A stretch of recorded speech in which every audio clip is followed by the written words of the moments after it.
1987, Atlanta, Georgia. I'm attending my first NSA event, looking like Dolly Parton on steroids.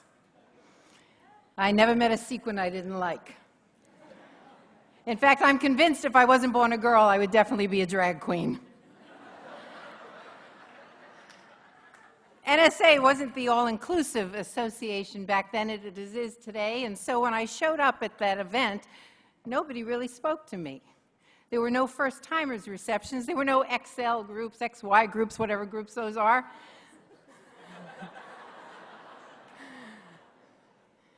And nobody spoke to me because I was different.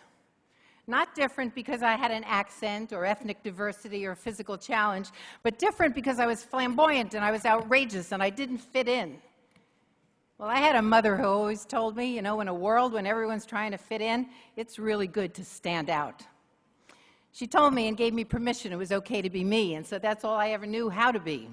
So I walked around that convention looking at this new career, but there was one person who befriended me. She was the assistant at that time to another professional speaker, NFL referee Jim Tunney, and her name was Nancy Hirsch. Nancy Hirsch befriended me, she encouraged me, she inspired me. And I left that convention thinking, I can do this. And as one of my idols, Cher, always said, I've always taken risks because I've never really worried what the world will think of me. Well, fast forward to the summer convention in Nashville, and about 3 weeks before the summer convention, an article came out in the Wall Street Journal, and I was the feature of the article. My name was in headlines with President Reagan. There was a dot matrix photo of me in the center of the front page of the Wall Street Journal. It was an article about speaking during the recession of the 1980s. And I asked the writer, I said, how did you find me? He said, well, I looked in the NSA directory, and you stood out. Thanks, Mom. Well, it was an article, and I bought every copy known to mankind. I came home, and my phone was ringing off the hook, and I really remember every single person who called me that morning, but I remember the first person who called. It was an NSA speaker that I'd never met. He called to introduce himself and to congratulate me. His name was Terry Brock. Thank you, Terry, wherever you are. Then it was Chuck Reeves and lots of other people that you know, but the afternoon was a little bit different. The afternoon, I started getting some emails from people that I didn't know who also judged me because I was different, and who actually wrote emails telling me that I didn't represent this wonderful profession. Some of those people aren't here tonight. Most of them are not here at all. And if you are here, who's laughing now, baby?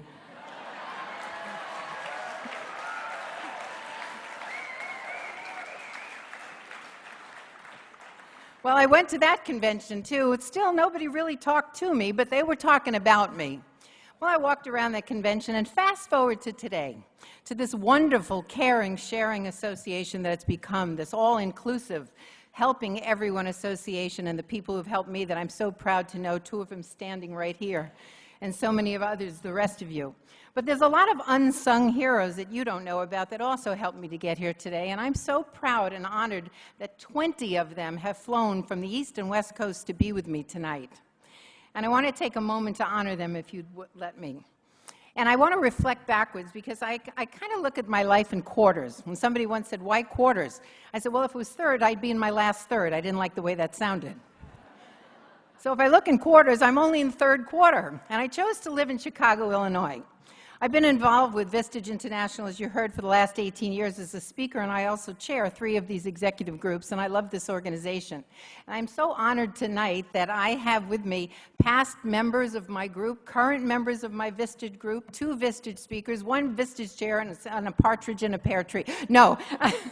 And they're here tonight, and they're sitting back there with you. All just kind of wave so everybody knows where you are. Thank you. And I just want to thank them, particularly all of them, because you're the people who challenge me, and you are the people that sharpen my saw. And that's the one aspect that I love most about you, but I love all of you for who you are as individuals and how you've helped me get to this position today. Back to second quarter of my life, Westport, Connecticut, the core of my life, and actually one day in that era, which was the highlight of my life, October 12th, 1970, when I gave birth to my beautiful son, Jason, who's here tonight. Thank you. No, I don't have enough time for that. Hold that. Jason, if you'd stand up. Oh, he hates this, and I promised I wouldn't, but I lied. Stand up, Jason.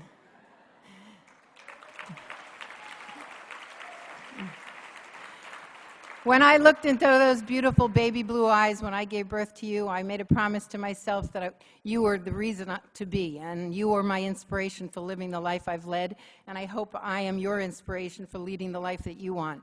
And I hope by being up here tonight, you can see that all your dreams do come true, and you can achieve every goal you ever set out to. I love you, baby, to the moon and back. Thank you. During that phase also, there are people here tonight in that 25-year period in Westport, Connecticut. My best friend Kathy, who's like a sister to me, and Tony and Nick and Mike and Vicki, all great friends of mine. Thank you so much for being here and for loving and supporting me during those 25 years of great times and many challenges. I love you all. And first quarter, New York City. The end of that era was going to college, and I'm proud to say that I have here tonight my 2 college roommates, 50-year friendships, and a man that I knew then who's back in my life now, a very special man, and the 3 of them are here tonight too. Thank you so much for being here. 7 years ago, Samantha Hoffman walked into my life. She holds the title in my company of Director of Everything, and she is everything.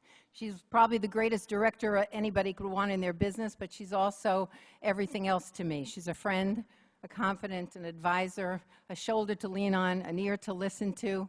And Sam, I would never be up here tonight if it weren't for you, and I share this award with you in every single way. It'll just stay on my side of the office. When I got the call that I was getting this honor, there was only one person that popped into my head, and I spent months looking for her. And tonight, for the first time in 25 years, she's 81 years old. Please meet Nancy Hirsch, the first woman who ever befriended me. Nancy, stand up. Nancy, you deserve all this applause.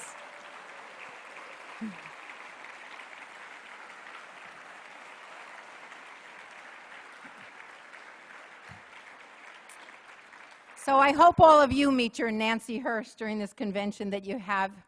And I'd like to say that in taking this award, I want to honor the uniqueness in all of you.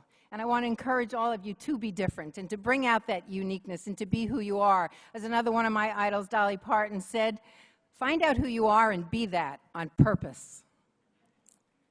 I'm just another speaker like all of you, trying to change the world, one sequin at a time.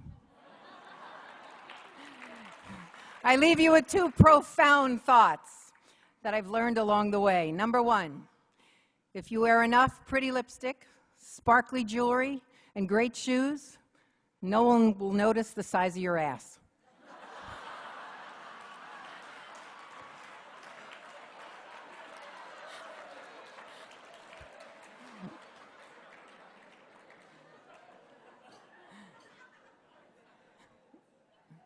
You can be different and still make a difference. Thank you.